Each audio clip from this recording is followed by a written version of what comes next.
ఉండవల్లి నుంచి నన్ను మాట్లాడమన్నారండి. ఉండవల్లి గ్రామానికి సంబంధించి ఫస్ట్ మాట్లాడుతున్నాం. మా ఊరిలో ల్యాండ్ పూలింగ్కి 250 ఎకరాలే తీసుకున్నారండి. Out of 1100 acres only 250, that is less than 25%. అయినా మిగిలిన దానికి 800 ఎకరాల కోసం వాళ్ళు నానా తిప్పలు పడుతున్నారు. మీ పేరు కన్నారావు నాయుడు.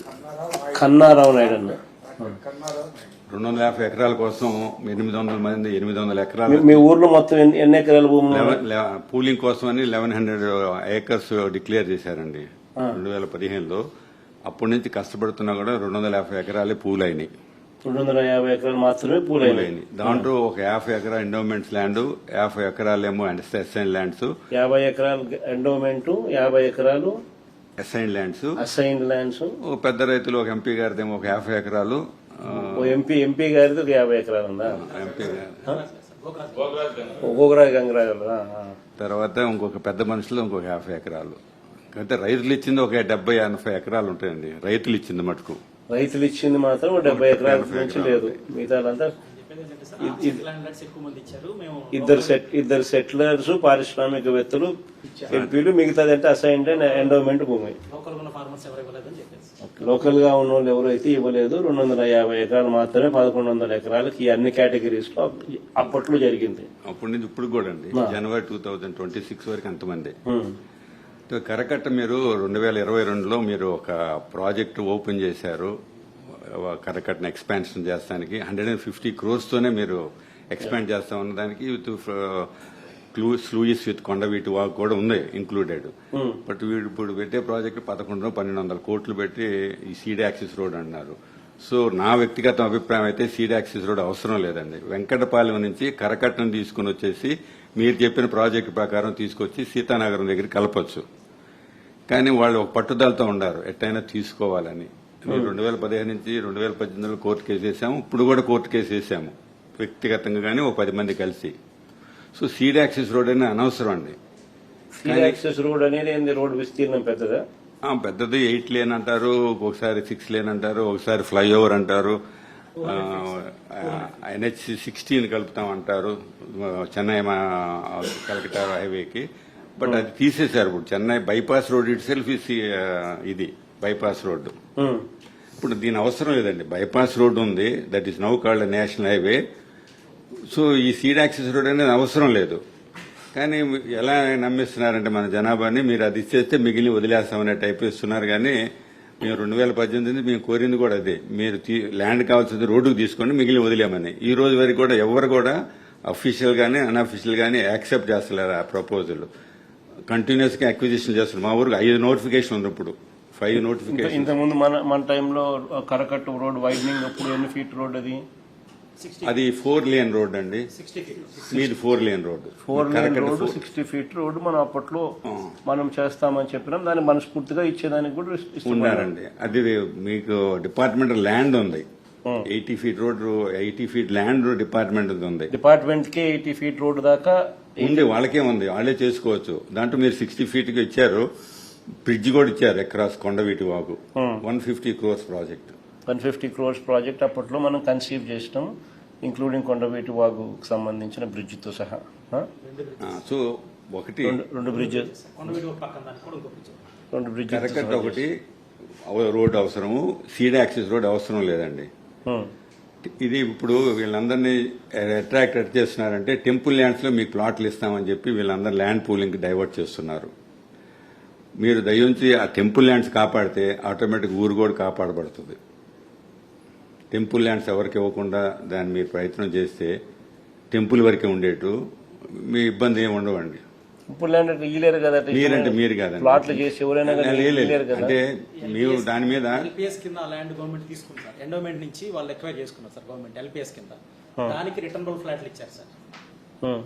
దాంట్లో మాకు రిటర్నబుల్ ఫ్లాట్లు ఇస్తామని చెప్తున్నారు సార్ రైతులకి. దాన్ని మనం లీగల్ గా ఫేస్ చేస్తే అనేది డాక్టర్ ఉద్దేశం. మేము ప్రొసీడ్ అవుదాం అనుకున్నామండి లీగల్ గా. ఇది land acquisition regarding temple lands. So మిగిలిన వాటికి ఈ మిగిలిన ప్రాజెక్ట్స్ అన్ని కూడా ఓన్లీ మమ్మల్ని ఇబ్బంది పెడతానికి ఇచ్చిందే కానీ యాక్చువల్ గా వాళ్ళు రన్ చేసి చేస్తారనేది లేదు. ఆల్రెడీ మొన్న కట్టిన బ్రిడ్జి దాదాపు వాళ్ళు చెప్పింది ఏదో వంగిందన్నారు కానీ ఆ ఫైల్స్కే కిందకి వెళ్ళిపోయినాయి. మీరు మీరు ఫైనల్లీ మీరు ఏం చెప్పాలనుకుంటున్నారు? ఫైనల్ గా మేము చెప్పేది మన ఊరికి ఎల్పిఎస్ అవసరం లేదు, ఎందుకంటే 20% పీపుల్ ఇచ్చారు కాబట్టి ఎల్పిఎస్. సో ఎక్విజిషన్ గానీ ఎల్పిఎస్ గానీ ఇంకా ఫర్దర్ కంటిన్యూ చేయకుండా వదిలేస్తే సరిపోద్ది. రోడ్డు విస్తీర్ణం ఇంటర్నల్ రోడ్డు అనేది వైడన్ చేసి ఆ గవర్నమెంట్ ల్యాండ్ ఉన్న 80 feet దాకానే చేసేస్తే మీకు కన్ఫైన్ చేసుకుంటే రోడ్డుకు రోడ్డు 80 అడుగులు మేరకు రోడ్డుకు రోడ్డు ఇబ్బంది లేకుండా పడుతుంది, ఖర్చు తక్కువ అవుతుంది. గవర్నమెంట్ కు కూడా సరిపోయే బ్రహ్మాండమైన రోడ్డు 80 feet రోడ్లో బ్రహ్మాండమైన రోడ్డు గవర్నమెంట్ సరిపోయే రోడ్డు వస్తుంది. మా ఊర్లలో మా భూములన్నీ కూడా మాకే మిగులుతాయి. అక్కడ ఫర్దర్గా ఏమన్నా ఎవరన్నా రావాలని అనుకుంటే మా దగ్గర నుంచి కొనుగోలు చేస్తారు, ఆ డబ్బులు ఏదో మాకే ఇస్తారు, మాకు నచ్చితే మేము వాళ్ళకి అమ్ముతాము, వాళ్ళు నచ్చకపోతే ఆడ మేమే పెట్టుకునేదానికి మాకు స్వేచ్ఛ వస్తుంది. మా ల్యాండ్ ముట్టుకోకండి, మాకే ఇచ్చి పెట్టేసేయండి. 80 అడుగుల రోడ్డు వరకు గవర్నమెంట్ స్థలమే ఉంది, ఆ రోడ్డుకే కన్ఫైన్ కాండి అని మనం మన ఊరికి సంబంధించిన సమస్య వరకు మనం చెప్తా ఉన్నాం. ఉండవల్లి వచ్చేవారికంటే ఈఐఏ ఎన్విరాన్మెంట్ ఇంపాక్ట్ అసెస్మెంట్ అని జరిగింది అన్నారు కానీ జరగలేదండి. సోషల్ ఇంపాక్ట్ అసెస్మెంట్ జరిగింది అన్నారు కానీ జరగలేదండి. సోషల్ ఇంపాక్ట్ అసెస్మెంట్ ఇటువంటి జరగలే, ఎన్వైరన్మెంటల్ ఇంపాక్ట్ అసెస్మెంట్ జరగలేదు. అంటే ఫ్రెష్ ఇప్పుడు ప్రాజెక్ట్స్ అన్నిటి కూడా ఎన్విరాన్మెంట్ క్లియరెన్స్ కావాలండి, బుల్డోజ్ చేస్తున్నారు అంతే. Levy of LPS complete law review చేస్తేనండి అయిపోద్దండి ఇది, ఎందుకంటే అది ఎఫెక్టివ్ ఓన్లీ 2000 మీ ప్రభుత్వం టైంలో కూడా అంతవరకే ఉందని చెప్పారు చీఫ్ సెక్రటరీ. హైకోర్టులో ఇచ్చారు, సుప్రీంకోర్టు కూడా అఫిడవిట్ ఇచ్చారు ఆయన, ఏది ఎల్పిఎస్ ఇంకా ఫర్దర్ గా ఎక్స్పాండ్ చేయమని. అది దట్ ఈస్ ప్రాబ్లీ 2022లో. అది ఎల్పిఎస్ అనేది కంటిన్యూస్ గా ఉంది 2015 నుంచి ఇప్పుడు దాకా. There is no end for LPS. 50,000 ఎకరాలకి దిక్కులు మొత్తం ఇచ్చిన తీసుకుపోతున్నారు. అలానే ఈ 2018 యాక్ట్ ఉందండి, ల్యాండ్ ఎక్విజిషన్ యాక్ట్, దాన్ని మళ్ళీ రివ్యూ చేయాలండి, ఎందుకంటే దాంట్లో సోషల్ ఇంపాక్ట్ అసెస్మెంట్, మిగిలిన ఫుడ్ సెక్యూరిటీ అన్ని తీసేశారు, రిట్రోస్పెక్టివ్ ఎఫెక్ట్ గా తీసేశారు. You know the background why it has been done.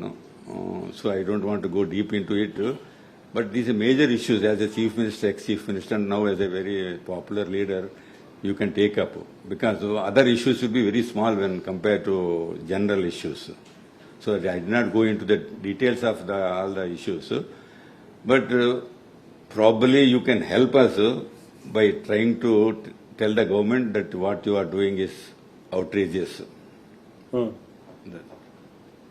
That's my wish. దీనికోసం ల్యాండ్ అక్విజిషన్ యాక్ట్ అమెండ్ చేశారా? అది కూడా ల్యాండ్ అక్విజిషన్ యాక్ట్ అమెండ్ చేసినారా? 2018లో చేశారండి. ఎగ్జామ్షన్ అనేది అమరావతి దీని వరకు లేకపోతే స్టేట్ ఆఫ్ ఆంధ్రప్రదేశ్. అంటే ఎక్కడైనా మీరు వర్డ్ ఇన్ఫ్రాస్ట్రక్చర్ అని రాసేస్తే కోర్ట్స్ విల్ నాట్ ఇంటర్ఫియర్ అని చెప్పి ప్రతి దాంట్లో కూడా మీకు ఇన్ఫ్రాస్ట్రక్చర్, ఇంజనీరింగ్ వర్క్స్ అలా రాస్తున్నారు. Kondaveeti Vagu infrastructure, so that court will not take up that case అని. But still we're trying our best to legally challenge them. We want your help please. ఉంటాయి అన్ని రకాల. బేసిక్లీ నేను మొదటి నుంచి కూడా ఒకటే చెప్తా ఉన్నాను, రైతులకు సంతోషపెట్టే విధంగా ఏదైనా జరగాలి తప్ప రైతులను కష్టపెట్టి ఏది చేయడం కూడా తప్పు అని చెప్పి నేను మొదటి నుంచి కూడా చెప్తానే ఉన్నాను. ఇన్ఫాక్ట్ మనం ఎన్ని చూసిన తర్వాత ఈ ఫస్ట్ 50,000కే దిక్కులేదు అనుకుంటే ఇంకో 50,000తో మళ్ళీ ఇబ్బందులు పెట్టే పరిస్థితి వీళ్ళ దగ్గర నుంచి చూసిన తర్వాతనే సరే అన్ని ఆలోచన చేసిన తర్వాత అసలు సెకండ్ ఆప్షన్ మావిగా నేను చెప్పిన అసలు ఈ న్యూసెన్సే లేదు, అసలు ఎవరికి ఇబ్బంది పెట్టే పరిస్థితే ఉండదు. 110 కిలోమీటర్ల హైవేస్ ఈ పక్క ఆ పక్క కారిడార్ కింద డిక్లేర్ చేసేస్తే డే 1 నీ క్యాపిటల్ డిక్లేర్ అయిపోయినట్టే. ఆ 110 కిలోమీటర్లకు ఇటువైపున అటువైపున అని చెప్పి అది కూడా చెప్పిన. ఈ ఒక ఎయిర్పోర్ట్ ఇక్కడ కడతా ఉన్నారు, ఇంకొక ఎయిర్పోర్ట్ అనేది పర్మిషన్ రాదు, ఫీజిబుల్ కాదు. నీకు విజయవాడలో ఇక్కడ ఇంటర్నేషనల్ ఎయిర్పోర్ట్ పెడతాను, మళ్ళా నీకు ఇక్కడ ఇంకొక ఎయిర్పోర్ట్ అని అంటే అసలు ఏ రకంగా కట్టగలుగుతారు? ఎవడు వస్తాడు? అసలు ఎవడు ఎయిర్పోర్ట్ పెడతాడు? అసలు దానికి పర్మిషన్లు ఎలా వస్తాయి? దానికి ఎలా ఇస్తారు? ఇక్కడ ఇంటర్నేషనల్ ఎయిర్పోర్ట్, ఇక్కడ సెంట్రల్ గవర్నమెంట్ ఏరో బ్రిడ్జ్ పనులు జరుగుతున్నాయి, దాదాపుగా 2,000 కోట్ల రూపాయలతో పనులు జరుగుతున్నాయి. ఆల్మోస్ట్ నెక్స్ట్ 2-3 నెలల్లో పూర్తవుతుంది ఇంటర్నేషనల్ ఎయిర్పోర్ట్. మచిలీపట్నంలో పోర్టు కనపడతా ఉంది. అన్ని కనెక్ట్ చేస్తే ఇవన్నీ ఎందుకు ఇబ్బంది పెడతానని అని చెప్పి చెప్పినా కూడా వాళ్ళకి ఎక్కదు. బట్ నువ్వు చెప్పినట్టుగా సార్ మా ఊర్లో ఒక్క డెవలప్మెంట్ వర్క్ లేదు సార్. ఉండవల్లికి వచ్చే వరకు నో డెవలప్మెంట్ వర్క్. వీళ్ళు చెప్పే పరిస్థితి ఇప్పుడు కాదు, ఇంకొక 30 ఏళ్ల తర్వాత కూడా మనకు రాజధాని ఎక్కడ ఉందనంటే ఎక్కడ ఉండదు. ఎందుకంటే పనులు జరగవు. ఎందుకంటే నీకు ఉండే పరిస్థితి అంతా కూడా, డబ్బులంతా కూడా పెట్టేదంతా కూడా బేసిక్ ఇన్ఫ్రాస్ట్రక్చర్ కు పెట్టడానికే నీకు ఈ రోజు 2 లక్షల కోట్లు అంటున్నాను. 12 ఏళ్ల కిందట అన్నమాట ఇది. వాస్తవం చెప్పాలంటే 12 ఏళ్ల కిందట వీళ్ళు వరల్డ్ బ్యాంకు, మిగతా బ్యాంకులకు, సెంట్రల్ బ్యాంకులకు ఇచ్చిన డిపిఆర్ ప్రకారం ఎకరాకు 2 కోట్ల రూపాయలని 12 ఏళ్ల కిందట ఇచ్చినారు. ఈ రోజుకి 2014 నుంచి 2026 మామూలుగా ఇప్పటికీ పెరిగిండాల. అప్పట్లో 2 కోట్లు అనేది ఇన్ఫ్రాస్ట్రక్చర్ కాస్ట్. అదే కాస్ట్ అని అనుకున్నా కూడా గోయింగ్ ఫార్వర్డ్ పెరుగుతుంది కదా. సో ఎప్పుడు జరుగుతుంది? నీకు రోడ్లు వేయడానికే నీ జీవితం అంతా, డ్రైనేజ్ వేయడానికే నీ జీవితం అంతా, ఎలక్ట్రిసిటీ వేయడానికే నీ జీవితం అంతా, దీనికి పెట్టడానికే